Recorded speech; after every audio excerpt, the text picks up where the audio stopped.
The town wasn't on any map. My car broke down just outside it.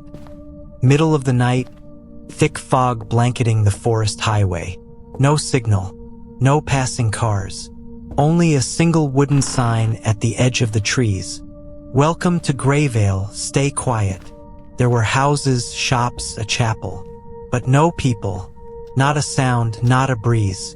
Even the wind seemed to hold its breath. I wandered until I found a building near the town square.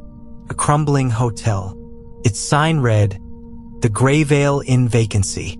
The front door creaked open before I touched it, and the lights inside were already on. The lobby smelled like dust and burnt sugar. Old keys still hung behind the counter. Cobwebs everywhere except the desk. The bell looked freshly polished. I rang it. The sound echoed unnaturally. A guest book lay open. Dozens of names. No dates. The last entry in perfect handwriting. Room 209, still upstairs. That's when I heard it. A slow creaking, like footsteps on an old floor, coming from above. No one else should have been here. The hallway upstairs was warped and narrow. The walls papered in dark green floral print that looked soaked from the inside. Room 209 was at the far end. The door was slightly ajar. Pushed it open. Empty. Bed made. Lights off. But the window was open, letting in cold air and the distant sound of music. Like an old phonograph playing something warped and slow. I turned to leave, but the door slammed shut behind me. When I yanked it open again, the hallway was gone. In its place, another room, identical, but darker. And in the mirror across from me, I wasn't alone. I tried to escape. Every time I opened the door, I ended up in another version of the same room. Wallpaper different, lighting wrong, air colder. In one version, there were dozens of clocks, all ticking at once. In another, the bed was filled with ash.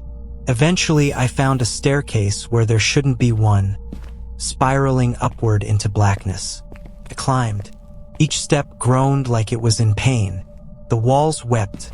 Handprints smeared the railings. Tiny ones. At the top, a hallway of doors. Hundreds. All closed. Except one. A red one. I opened the red door. The room was massive, impossibly big, like a cathedral turned inside out. And in the center stood a figure. Not a person. A thing wearing a person's skin. His face was wrong. Off-center. Eyes like old mirrors. Mouth stretched as if halfway through a scream that never ends. Turned toward me and whispered from all around the room, "One guest must stay. One guest must dream." I ran back through the doors, down the stairs, but no matter where I turned, I always ended up back in room 209, waiting for the next door to open. I smashed the mirror, but instead of breaking, it rippled, like glass underwater. And in the ripple, my reflection didn't move. It stared. It waited. Then it smiled. Not my smile. And whispered, "You've already left. You just don't know it." I stepped back. On the floor beneath the mirror, the guest book appeared again, open to a new page. My name was already written in. Under it, in red ink, "Permanent stay." The halls were no longer empty. I saw them now, guests behind doors. Some pressed to keyholes, watching. Some whispering from inside the walls. Some just weeping.